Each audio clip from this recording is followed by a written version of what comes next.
नमस्कार सर्वांना, मी अर्चुबने आणि परत एकदा अर्चुबने ऑफिशियल या माझ्या नव्याने सुरू केलेल्या यूट्यूब चॅनलवरती तुमच्या सर्वांचं मी स्वागत करते.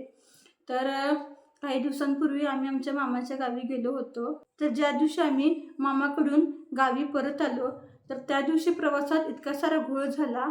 म्हणजे आम्ही मामाच्या घरातून सकाळी 10 वाजता निघलो होतो आणि बेळगाव ते मिरज तसं बघायला गेलं तर रेल्वेनं असेल किंवा बसनं असेल जवळपास 2.5 ते 3 तासाचा प्रवास आहे. पण त्या दिवशी ना आमच्यासोबत असं काही घडलं, प्रवासात असं काही झालं की त्यामुळे आम्हाला मिरजेत यायला जवळजवळ रात्रीचे 8:30 वाजले आणि तिथून घरी जायला जवळजवळ रात्रीचे 10 वाजले. तर त्या दिवशी प्रवासात नेमकं असं काय झालं ज्यामुळे आम्हाला घरी यायला जवळजवळ 10 ते 12 तास लागले. आजचा ब्लॉग हा त्या संबंधितच आहे, त्यामुळे ब्लॉगमध्ये कंटिन्यू राहा. तर 19 डिसेंबरला आम्ही म्हणजे मी, माझा भाऊ आणि शिव आम्ही तिघेही मामाकडे गेलो होतो. मामा माझे बेळगावला असतात आणि त्याच्यानंतर 8 ते 10 दिवस आम्ही मामाकडे सुट्टीसाठी राहणार होतो. तर अचानकच ना 25 डिसेंबरला रेल्वे खात्याकडून अशी न्यूज आली की 26 डिसेंबरपासून काही ठराविकच रेल्वे मिरजपर्यंत जाणाऱ्या असतील किंवा बेळगावपासून पुढे जाणाऱ्या असतील तर काही ठराविकच रेल्वे सुरू आहेत आणि बाकीच्या काही रेल्वे बंद आहेत. तर अशी न्यूज आम्हाला मिळाली आणि आमचं काही लगेच जाण्याचं प्लॅनिंग नव्हतं, त्यामुळे ह्या न्यूजकडे आम्ही जरा इग्नोर केलं. माझी वहिनी, मावशीची सून, तर त्यांच्या गावची यात्रा होती, त्यामुळे 2 भाऊ बहिणी आणि वहिनींची मुलं हे सुद्धा गावी येणार होते. प्रवासात सोबत पण होईल आणि एकत्र येणं पण होईल. त्यामुळे मग आमचं अचानकच बुधवारी 27 डिसेंबरला गावी परतण्याचं ठरलं. पण रेल्वेचा हा सगळा प्रॉब्लेम, त्यामुळे जायच्या आधीच ना मामांना आम्ही सांगितलं होतं की कोणती रेल्वे चालू आहे किंवा कोणती मिरजपर्यंत जाईल, कोणती बंद आहे याबाबत थोडीफार इन्क्वायरी करून घ्या. मग मामांनी ना त्यांच्या ओळखीचे त्यांचे एक मित्र होते जे रेल्वे डिपार्टमेंटमध्ये आहे बेळगावच्या, त्यांना कॉल केला. सकाळी 9:30 वाजता अजमेर एक्सप्रेस आणि 11:30 वाजता हरिप्रिया एक्सप्रेस ह्या 2च रेल्वे अशा होत्या ज्या मिरज स्टेशनपर्यंत जाणार होत्या. बाकीच्या ज्या काही ट्रेन होत्या त्या फक्त शेडवाळ स्टेशनपर्यंत जाणार होत्या. तिथून त्या स्टेशनवरती फक्त इंजिन चेंज करून ती रेल्वे परत शेडवाळ ते बेळगाव येणार होती. तर त्यांनी असं मला सांगितलं. सकाळी 9:30च्या रेल्वेने यायचं म्हटलं तर मुलं आहेत सोबत, खूप जास्त गडबड गोंधळ होईल म्हणताना मग सर्वांनी 11:30च्या रेल्वेनं जाऊया असा निर्णय घेतला. बुधवारी सकाळी 11:30च्या रेल्वेनं गावी परत यायचं असं आमच्या सर्वांचं ठरलं. तर त्यानुसार सकाळी सर्व काही आवरून ना, जे माझ्या मामाचं गाव ना बेळगाव सिटीहून थोडं लांब आहे. बेळगाव स्टेशनवरून मामाच्या घरी जायला जवळजवळ पाऊण तास ते तास लागतो. त्यामुळे ना त्या दिवशी मग ना लहान मुलं वगैरे सामान ते नसल्यामुळे स्पेशल रिक्षा केली मामाच्या घरापासून ते रेल्वे स्टेशनपर्यंत जायला. आणि जवळपास ना 10:30च्या आसपास आम्ही रेल्वे स्टेशनवरती पोहोचलो. त्याच्यानंतर गेल्या दादाने सर्वांचं तिकीट काढलं आणि मग सगळेजण रेल्वेची वाट बघत बसले. तर 11 वाजले होते. मग आम्ही काय विचार केला आता 11:30पर्यंत रेल्वे येईल. तर तिथं ना काही उलटच झालं. विषय असा झाला की बेळगाव स्टेशनवरती जी सकाळी 9:30 वाजता अजमेर एक्सप्रेस येणार होती ती गाडी 1 ते 2 तास बेळगाव स्टेशनवरती वेळाने येणार होती. त्यामुळे 11:30 वाजता येणारी रेल्वे साहजिकच 2 तास अजून लेट होणार हे निश्चित होतं. म्हणजे आम्ही जे काही ठरवलं होतं की बाबा 11:30 वाजता ट्रेन येणार आणि 2 ते 2.5 तासात आपण मिरजमध्ये पोहोचणार आणि तिथून पुढे आपापल्या घरला. तर जे काही आम्ही प्लॅनिंग केलं होतं ते सगळं विस्कळीत झालं.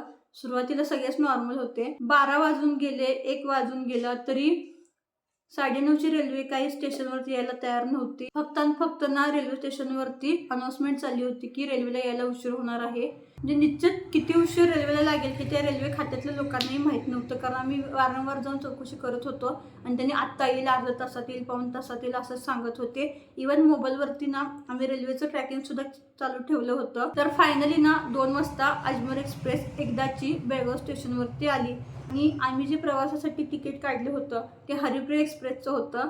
पण तरीही ते तिकीट घेऊन आम्ही ह्या ट्रेनमध्ये जाऊ शकतो असं आम्ही चौकशी केल्यावर आम्हाला सांगितलं. अजमेर एक्सप्रेसला ना पाठीमागे फक्त 2च जनरल डबे होते आणि लोक सकाळपासून वाट बघत थांबली होती. त्यामुळे त्या ट्रेनला ना भरपूर गर्दी झाली होती. ह्या रेल्वे पाठोपाठच ना तासाभरात ते हरिप्रिया एक्सप्रेस पण येईल असं आम्ही चौकशी केल्यावर आम्हाला सांगितलं. त्यामुळे मग विचार केला राहू दे, इतक्या गर्दीत उभारून जाण्यापेक्षा, लहान मुलं आहेत त्यापेक्षा अजून 1 तासभर वाट बघू, म्हणजे निदान बसायला जागा तरी मिळेल, निवांत आपण जाऊ शकेल असा विचार करून मग आम्ही थांबलो ना. ज्यावेळी बेळगावहून गावी कोणी प्रवास करतं तर त्यावेळी मावशी असेल, मामी असेल, चपाती भाजीना सोबत बांधून देतात. त्यामुळे रेल्वे स्टेशनवरती आल्यानंतर ना रेल्वेला अजून वेळ आहे असं समजल्यावर 12-12:30 वाजता आम्ही सगळेजण बसून ना आणलेलं जेवण जेवलो होतो. मुलांनाही खाऊ घातलं होतं. त्यामुळे जरा पोटाला आधार झाला होता आणि म्हणून सगळ्यांची डोकी शांत होती. तर अजमेर एक्सप्रेस तर येऊन निघून गेली. त्याच्यानंतर पुढली अनाऊन्समेंट झाली की जी हरिप्रिया एक्सप्रेस येणार होती ती जवळपास ना 4-4:30 वाजता रेल्वे स्टेशनवरती येईल. मग मात्र ना सगळ्यांची डोकी फिरल्यासारखी झाली, कारण एकतर सकाळी 10 वाजल्यापासून आम्ही वाट बघतोय आणि सोबत लहान मुलं, त्यांची किरकिर चालू झाली होती. एका जागी शांत बसायला ती तयार नव्हती. माझ्यासोबत शिव आणि वहिनीसोबत वहिनीची 2 मुलं, एक मुलगी आणि एक मुलगा आहे. आणि लहान मुलगा ना 1.5 ते 2 वर्षाचा आहे, पण फार म्हणजे फार आगाऊ आहे. एक सेकंदही शांत बसत नाही. तशीच काहीशी गत आमच्या शिवची पण आहे. त्यामुळे सकाळी 10 वाजल्यापासून आम्ही वाट बघतोय. पोरांची किरकिर चालू झाली, पोरं शांत बसेल. त्यामुळे ना मोठ्यांचीही एकमेकांवरती चिडचिड व्हायला लागली. आणि या सगळ्यात ना सर्वात जास्त ओरडा मी खाल्ला. याचं सगळ्यात मोठं कारण म्हणजे दादा वहिनी म्हणत होते की आपण बसने जाऊया, पण बस आणि माझा 36चा आकडा, बसने प्रवास करायचा म्हटलं तर बसमध्ये बसण्याआधी उलटीवरची गोळी घ्यावी लागते मला, त्यात काय वादच नाही. बस सुरू झालं, जे माझे डोळे झाकलेले असतात ते बस कधी स्टॉप घ्यायचं ना त्याच वेळी माझे डोळे उघडले जातात. अन्यथा पूर्ण प्रवासात मी झोपलेली असते. थोडाफार असाच प्रॉब्लेम ना माझ्या लहान भावालाही आहे, त्यालाही बस सहन होत नाही. म्हणताना मग विचार केला की बाबा जर बसमध्ये आपण गेलो आणि तर आम्ही दोघे झोपून काढणार. वहिनीसोबत तिची मुलं आहेत, त्यामुळे त्यांनाही बघायला लागणार. शिव पुढे कोण बघणार? माझ्या पुढे ना हाच सगळ्यात मोठा प्रश्न होता. त्यामुळे मी बसनं जायचं टाळलं होतं. पण आता रेल्वे स्टेशनवरती आल्यावर हे सगळं घडल्यामुळे ना सगळ्यात जास्त ओरडा मीच खाल्ला की तुला म्हटलं होतं आपण बसनं जाऊया, आतापर्यंत घरी जाऊन पोहोचलो असेल. खास माझ्यासाठी ना मला बस सहन होत नाही, त्यामुळे सगळेजण रेल्वेसाठी आले होते आणि त्यात हा सगळ्यात मोठा घोळ. मग काय चुपचाप मी सर्व काही ऐकून घेतलं. 2:30 वाजून गेले आणि 3 वाजायला आले. तोपर्यंत अचानकच अनाउन्समेंट झाली की हुबळी एक्सप्रेस जी मिरजला जाणार आहे ती 5च मिनिटात बेळगाव रेल्वे स्टेशनवरती येणार आहे. नंतर माझ्या भावाने मोबाईलवरती हरिप्रिया एक्सप्रेसचा ट्रॅक काढून बघितला तर ती हरिप्रिया एक्सप्रेस नव्हती. हरिप्रिया एक्सप्रेसला अजून भरपूर वेळ लागणार होता.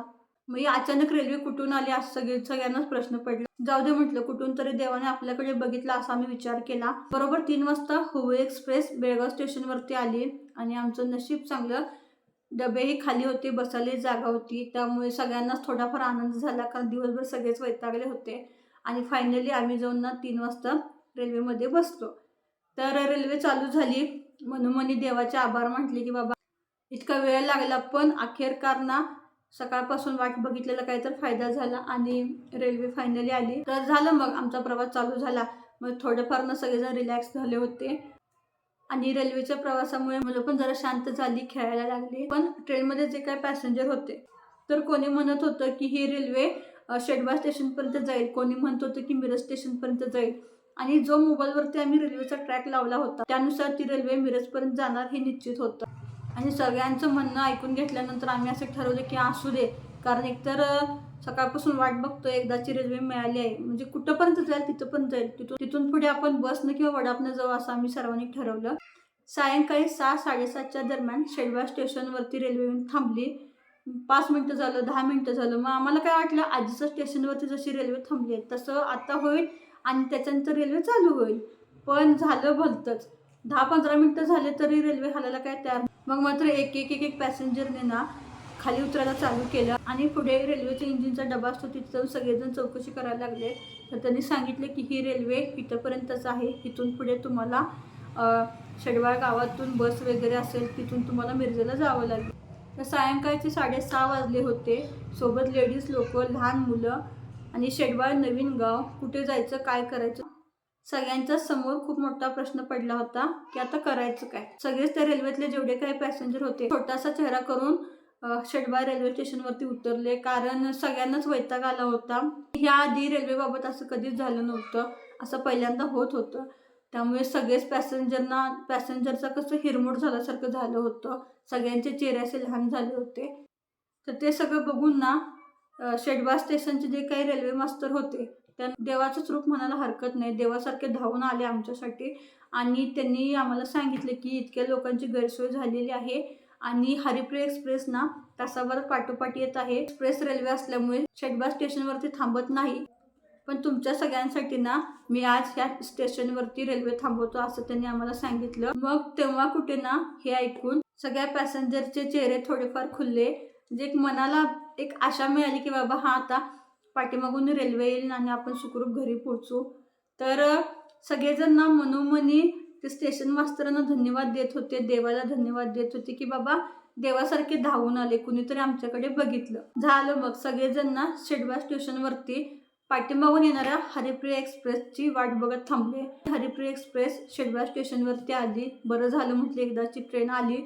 आणि जाऊन आम्ही सगळेजण डब्यांमध्ये बसलो. थोडीफार गर्दी होती पण ॲडजस्ट करत आम्हाला जागा मिळाली. मग मात्र सगळेजण थोडे रिलॅक्स झाले की विचार केला आता थोड्याच वेळात मिरज स्टेशन, कारण शेडबा, विजयनगर आणि मिरज, शेडबापासून मिरज इतकं काही लांब नव्हतं. त्यामुळे आता लगेच आपण मिरजेमध्ये पोहोचू आणि तिथून मग पुढे गावाकडचा प्रवास. तर असं डोक्यात आम्ही सर्वांनी ठरवलं होतं. पण शेडबा स्टेशनवरून अर्धा तास झाला, पाऊण तास झाला, रेल्वे काय हालायला तयार नव्हती. आणि पोरांची किरकिर वाढली. शिवची असेल, माझा भाचा गणू त्याचे असेल, कारण त्यांना भूक लागली होती, झोप आली होती, रडायला लागले, किरकिर करायला लागले. त्यामुळे डोकं आधी जरा जास्त हँग झाल्यासारखं झालं. काहीतरी बिस्किट असेल, काहीतरी खायला वगैरे देऊन ना त्यांना शांत करण्याचा आम्ही प्रयत्न करत होतो. एका तासानंतर शेडबा स्टेशनवरून एकदाची रेल्वे हलली. त्याच्यानंतर मात्र शिव दिवसभर झोपला नव्हता, त्यामुळे शिव ना झोपी गेला. त्यामुळे ना खरंच मी थोडी रिलॅक्स झाले. वहिनीचा मुलगा ना वहिनीला फार जास्त दमवत होता. त्यामुळे कधी एकदा मिरज येते ना आम्ही कधी उतरते असं आम्हाला झालं होतं. शेडबा स्टेशन तर आम्ही सोडलं आणि परत एकदा आमचा प्रवास चालू झाला. परत आलं विजयनगर. तर बरं झालं म्हटलं विजयनगर झाले की आता मिरज. विजयनगरमध्ये परत रेल्वे बरोबर 1 तास थांबली. रेल्वेच्या बाबतीत असं कधीच होत नाही, पण रेल्वेच्या रुळांचं काम चालू असल्यामुळे हा सगळा गोंधळ होत होता. अजमेर एक्सप्रेस जी पुढे मिरजला गेली होती तीच अजून पुढे गेली नव्हती. त्यामुळे पाठीमागची हरिप्रिया एक्सप्रेस ना स्टॉप घेत घेत जात होती. मग मात्र ना सगळेजण खरंच खूप जास्त वैतागले. जेवढे काय पॅसेंजर होते त्या सगळ्यांचं एकच मत होतं की बाबा कसला आजचा दिवस आहे, म्हणजे आजच आम्ही आलो ना आमच्यासोबत हे सगळं घडलं. मला तर मनोमनी असं अपराधासारखं वाटायला लागलं. दादाला, वहिनीला बघून खरंच मला असं वाईट वाटायला लागलं की बाबा आपण ऐकलं असतं, म्हणजे माझं थोडंफार हाल झालं असतं, पण आत्तापर्यंत आम्ही घरात निवांत जाऊन पोहोचलो असतो. बसने गेलो असतो तर बरं झालं असतं असं मला मनोमनी वाटायला लागलं. शेवटी म्हणतात ना होणार तेच होणार, विचार करून काय फायदा नाही. एका तासाने ना फायनली रेल्वेनं विजयनगर स्टेशन सोडलं. जी रेल्वे बेळगावमधून मिरजेला संध्याकाळी 6 वाजेपर्यंत यायला हवी होती, त्या दिवशी तीच रेल्वे जवळजवळ 8:30 वाजता मिरज स्टेशनवरती आली. मिरज स्टेशनवरती रेल्वे आली ना सगळे खूप जास्त खुश झाले होते आणि प्रत्येकाच्या तोंडून एकच वाक्य येत होतं की बाबा आलं एकदाच मिरज. मिरज स्टेशनवरती आल्यावर आम्ही सगळेजण खाली उतरलो. तर रेल्वेच्या डब्यातून खाली उतरल्यावरती ना कुठल्या तर कैदीतून मुक्त झाल्यासारखी फिलिंग येत होती. खरंच खूप जास्त भारी वाटायला लागलं. तर फायनली मिरज आल्यानंतर आमचा रेल्वेचा प्रवास थांबला आणि परत मग मी, माझा भाऊ आणि शिव मम्मीकडे येणार होतो आणि दादा, वहिनी त्यांच्या माहेरी जाणार होते. नशीब त्यानंतर त्यांच्या गावी जायला लगेचच अर्धा तासात दुसरी रेल्वे होती, त्यामुळे त्यांचंही टेन्शन मिटलं आणि आम्ही बाईकवरून मम्मीकडे पोहोचलो. तर आम्हाला पोहोचायला जवळजवळ रात्रीचे 9:30 वाजले आणि रात्री 10 वाजता दादा, वहिनीचाही फोन आला की ते सुद्धा सुखरूप घरी पोहोचलेले आहेत. तर त्या दिवशी असं सगळं रामायण महाभारत घडलं.